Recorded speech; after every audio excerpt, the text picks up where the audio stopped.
Hi friends, मैं आपकी friend अपने चैनल अथर्व 97 स्टडी में आप सभी का स्वागत करती हूं। जैसे कि आप लोग देख रहे हैं कि आज की क्लास में हम लोग करने वाले हैं फ्यूचर टेंस। ऑलरेडी हम लोग past tense and present tense कर चुके हैं, जो आप मेरे प्लेलिस्ट में जाके चेक कर सकते हैं, इंग्लिश की प्लेलिस्ट में, जिसमें आपको मैंने प्रेजेंट एंड पास्ट टेंस के साथ साथ लिखना पढ़ना भी बताया है कि किस तरीके से हम इंग्लिश को अपने डेली यूज़ कर सकते हैं और डेली लाइफ में उसे पढ़ सकते हैं, और जिनको इंग्लिश बिल्कुल भी नहीं आती वो भी इंग्लिश को सीख सकते हैं।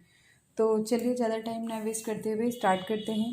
तो आज हम क्या करने वाले हैं, फ्यूचर टेंस। फ्यूचर यानी भूतकाल, जो आने वाला टाइम है उसकी बात कर रहे हैं हम। या फिर जैसे हम बोलते हैं, एक मैं वर्ड्स बता रही हूँ, जैसे मैंने बोला कल मैं ये काम करूँगी, कल ये काम हो जाएगा, कल ये काम नहीं करूँगी, कल मैं वहाँ पर नहीं जाऊँगी।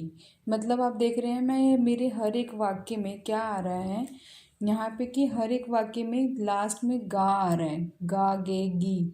तो इन सब का मतलब क्या होता है कि जो काम अभी किया नहीं है लेकिन पर कर लेंगे, यानी भूतकाल की बात कर रहे हैं, फ्यूचर टेंस की बात कर रहे हैं, जो काम अभी किया नहीं लेकिन पर हम कर लेंगे। ठीक है, उसे कहते हैं फ्यूचर टेंस। आने वाला टाइम उसे कहते हैं फ्यूचर टेंस। तो फ्यूचर टेंस में क्या क्या पार्ट्स होते हैं? फर्स्ट होता है हमारा फ्यूचर इंडेफिनिट टेंस, ठीक है। एंड नेक्स्ट क्या होता है? Future continuous tense, future perfect tense and future perfect continuous tense. जैसे मैंने बताया कि आपको फ्यूचर इंडेफिनिट टेंस, जो कि प्रेजेंट में अगर मैं बात करती हूँ कल की, लेकिन पर उसके बारे में बता अभी रही हूँ मैं, तो उसे कहेंगे प्रेजेंट फ्यूचर इंडेफिनिट टेंस। क्या कहेंगे? फ्यूचर इंडेफिनिट टेंस उसे। और अगर फ्यूचर कंटिन्यूअस टेंस, जो काम कर रहे हैं, ठीक है ना, लेकिन पर उसे हम फ्यूचर में डिनोट करते हैं, उसे कहते हैं फ्यूचर कंटिन्यूअस टेंस। ठीक है, इसमें वाक्य के अंत में जिसमें बोला जाए वर्ब के साथ ING लग जाता है कंटिन्यूअस में, ठीक है ना। जैसे ये बोला जाए, कुछ वाक्य में हम यूज़ करते हैं कि कल मैं ये काम कर रही होंगी, कर रही होंगी। तो यहाँ पे कर रही, रहा, रही आता ना, लेकिन लास्ट में गा भी लग जाता है, तो उसमें हम क्या यूज़ करते हैं? Future continuous tense. फिलहाल मैं इन सब के बारे में अभी से आपको डिफाइन करके कन्फ्यूज़न में नहीं डालना चाहती हूँ। आज हम मेन चीज़ क्या करने वाले हैं? Future indefinite tense. अभी तक जो भी मैंने बताया है, अगर आप लोगों को समझ में आया तो बहुत अच्छी बात है, और जो नहीं समझ में आया तो हम आगे भी जब हम हर एक टेंस को करेंगे उसके अकॉर्डिंग हम इसको समझते भी जाएंगे, ठीक है ना। तो आज हम क्या करने वाले? Future indefinite tense. जिस वाक्य के अंत में गा गे गी आता हो उसे कहते हैं फ्यूचर इंडेफिनिट टेंस। अब इसके रूल पे आते हैं, लेकिन रूल से पहले मैं आपको एक चीज़ बता देती हूँ। जो हमारा सब्जेक्ट होता है, यहाँ पे मैं आपको एक छोटा सा लिख के बताती हूँ। आई के साथ क्या होता है? एक वी, ठीक है। इन दोनों के साथ क्या लगेगा? यूज़ कर क्या करेंगे हम? सेल। क्या यूज़ करेंगे? सेल। ये होता है हमारा हेल्पिंग वर्ब। हेल्पिंग वर्ब मतलब जैसे सब्जेक्ट में आई है, आई के साथ क्या लगाएंगे हम? सेल। हम प्रेजेंट टेंस में लगाते थे ना आई के साथ एम, यहाँ पे क्या लगेगा? फ्यूचर में आई के साथ सेल लगेगा। क्या लगेगा? शेल। ऐसे ही अगर मैं और भी सब्जेक्ट की बात करती हूँ, और सब्जेक्ट मतलब सब्जेक्ट यानी मैं ना, हम लोगों में सब्जेक्ट आता है। और भी सब्जेक्ट की बात करते, जैसे यू हो गया, आप लोग देख पा रहे हैं यू, या फिर ही, शी, इट, दे, और भी ऐसे जो मतलब थर्ड पर्सन की बात कर रहे हैं, किसी पर्सन की बात कर रहे हो, ठीक है। तो इसे क्या कहेंगे हम? इसको बोलेंगे हम लोग, यहाँ पे हम यूज़ करेंगे विल का। क्या यूज़ करेंगे? विल का यूज़ करेंगे, ठीक है। इस तरीके से मैंने आपको बताया हेल्पिंग वर्ब यहाँ पे दो चीज़ सिर्फ यूज़ होगा, सेल एंड विल, ठीक है। Shall and will. तो चलिए स्टार्ट करते हैं। फर्स्ट जो है हमारा, फर्स्ट जो हमारा सिंपल रूल होता है, हम उसकी बात कर रहे हैं अभी। सिंपल रूल में देखिए, सब्जेक्ट प्लस सेल या विल। सेल या विल मैंने क्यों लगाया? क्योंकि ये हमारे क्या होते हैं? Helping verb. क्या होते हैं? हेल्पिंग वर्ब, ठीक है, ये हमारे होते हैं हेल्पिंग वर्ब। और प्लस वर्ब की फर्स्ट फॉर्म एन ऑब्जेक्ट। ठीक है, ऑब्जेक्ट लास्ट में हमारा आता है। जिनको इंग्लिश आती हो उनको अच्छे से पता होगा कि ऑब्जेक्ट क्या होता है, और जिनको नहीं आते वो भी मैं बता देती हूँ। जैसे मैं एक वाक्य बोलती हूँ, कल मैं यहाँ पर जाऊँगी, तो कल मैं कहाँ पर जाऊँगी, वो तो मेरा मेन पर्सन हो गया, मेन मतलब वर्ब हो गया, ठीक है ना। और जाऊँगी, जाना क्या हो गया हमारा, वर्ब हो गया, क्रिया। कहाँ पर जाऊँगी वो मेरा क्या था, ऑब्जेक्ट, ठीक है। और आई मतलब मैं जा रही हूँ, ये हो गया हमारा सब्जेक्ट। तो चलिए स्टार्ट करते हैं। अब हम एक बार और देख लीजिए, subject plus shall and will, verb की फर्स्ट फॉर्म प्लस ऑब्जेक्ट, ठीक है ना। सब होप सो आपको समझ में आ गया होगा ये जो मैं बता रही हूँ आपको। अब चलते हैं हम वाक्य की तरफ, ध्यान देते हैं कि वाक्य हमें किस तरीके से यूज़ करना है अपनी लाइफ में। जैसे ये क्या लिखा हुआ है, वह इस विषय में सोचेगा। कोई मैंने एक विषय बोला है, किसी को मैंने कोई एक एडवाइस दिया है कि कल तुम ये काम करना, तुम्हारी लाइफ के लिए अच्छा होगा। तो मैं किसी से बात कर रही हूँ कि वह इस विषय में सोचेगा जो मैंने उसको बताया। तो उसकी इंग्लिश क्या होगी, वह क्या है, ही है। तो ही के साथ क्या लगता है फ्रेंड्स, बताइए जल्दी। मैंने अभी बताया था ना, ही के साथ क्या लगेगा हमारा, क्या लगेगा, विल। ही विल, वह सोचेगा, वह इस विषय में सोचेगा। ही विल थिंक मतलब सोचना, थिंक अबाउट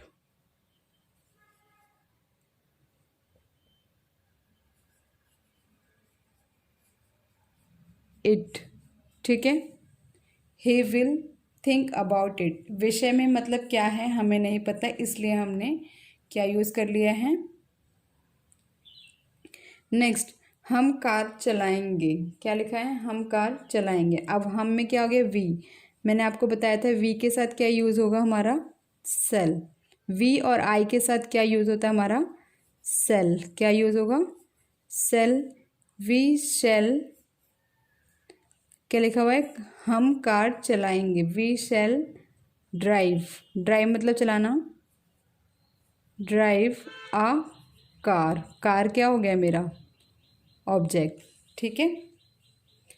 आई हो गया, वी हो गया सब्जेक्ट, सेल हो गया हेल्पिंग वर्ब, और ड्राइव हो गया वर्ब, और आ कार, ठीक है, ऑब्जेक्ट हो गया।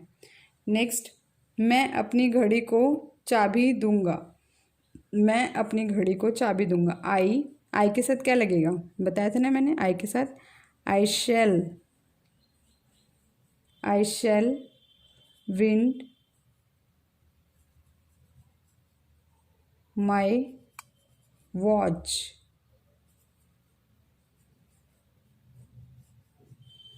ठीक है।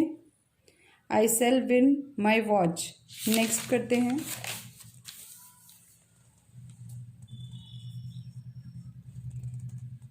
एक वाक्य और देख लेते हैं हम। वह अभी अभी चाय बनाएगी, वह अभी अभी चाय बनाएगी। किस लड़की की बात हो रही है, यानी शी है ये। तो शी के साथ क्या यूज़ होगा, बताइए जल्दी। वह अभी अभी चाय बनाएगी, शी विल, थर्ड पर्सन है, शी विल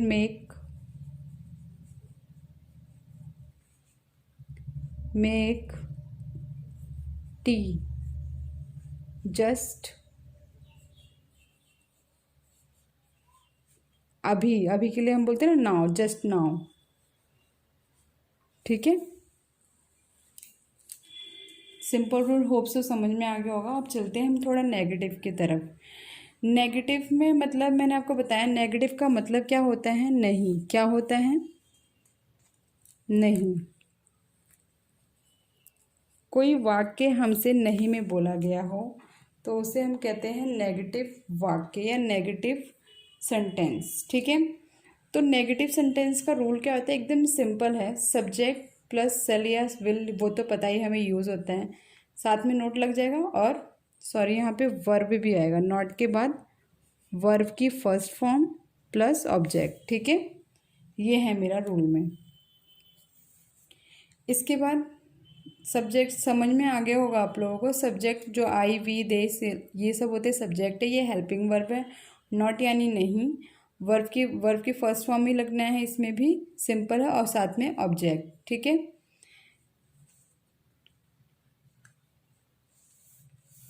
वह कल मेरे घर नहीं आएगा। वह कल मेरे घर नहीं आएगा, तो क्या लिखेंगे? ही। आएगा मतलब लड़का है कोई, तो क्या लिखेंगे? ही।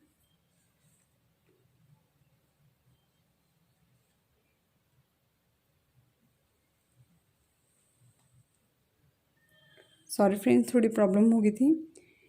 वह कल मेरे घर नहीं आएगा, इसमें लिखेंगे ही विल। ही के साथ विल लगना है। He will not visit. Visit आना आना, ठीक है। ही विल नॉट विजिट मेरे माई, क्या लिखेंगे? House. My house tomorrow. Tomorrow यानी कल, ठीक है।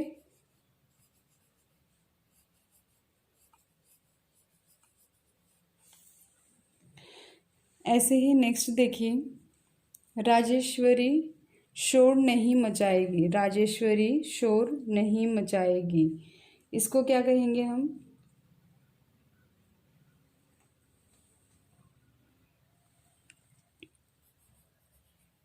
राजेश्वरी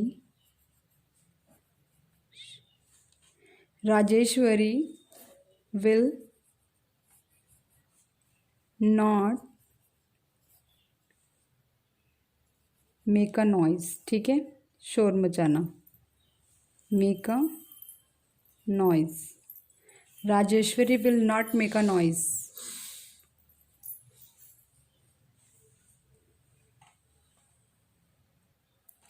हम दरवाज़ा बंद नहीं करेंगे। वी शैल, क्या लगेगा? वी शैल नॉट शट, क्या लिखा है? शट, सॉरी, SHUT, शट दी डोर, ठीक है। नेक्स्ट देखते हैं,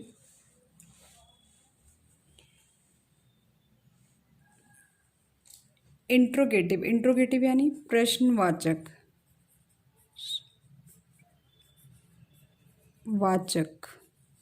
ठीक है।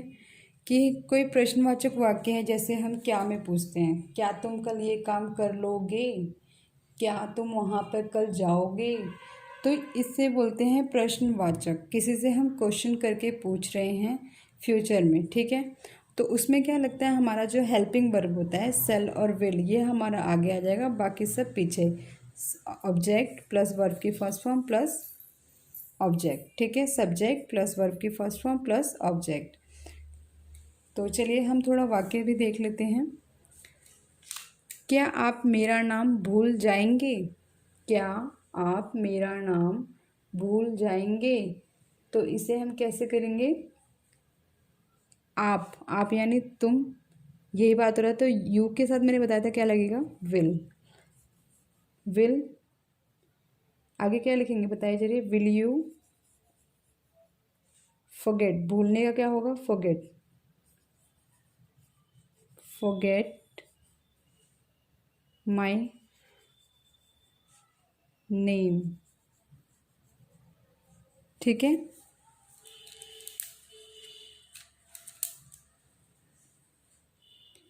नेक्स्ट, क्या कल वर्षा नहीं होगी? क्या कल वर्षा नहीं होगी? तो क्या लिखेंगे इसे हम? Will it not rain tomorrow,